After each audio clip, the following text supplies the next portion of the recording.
I'm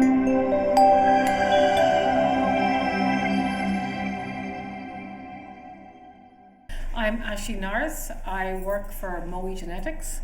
I'm a geneticist and I'm responsible for R&D in MOE Genetics, and also I'm involved with the Irish and Scottish breeding programs.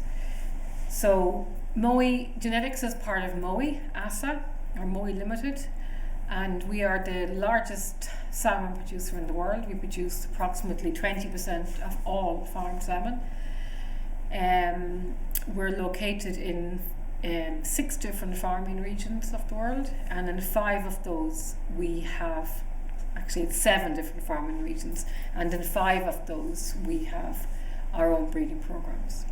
So the panel discussion today was looking at how the results from AQUA FAANG will translate for the industry.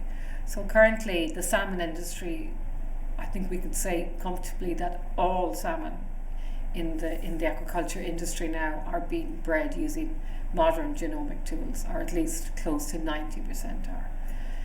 So the question is, how do we move beyond, not beyond this, because genomics works very well as a tool in the breeding industry, but how do we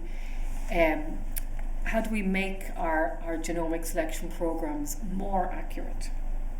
So we've probably reached a plateau in what we can do there without resources like that have come from AQUA FAANG. So we hope to be able to refine the panels of markers that we're using based on what we learned from AQUA FAANG.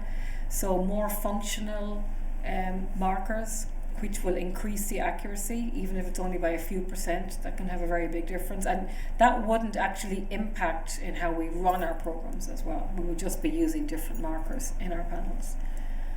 But for the longer term, we hope that the AQUA FAANG project will help us to understand gene pathways, particularly for very complex diseases like sea lice resistance and other disease traits. And also that it will help us to identify the most important genes, whether it's regulatory or functional, are actually in the coding regions of the gene itself, for traits that may be used in gene editing projects in the future. So to identify candidate genes for gene editing projects.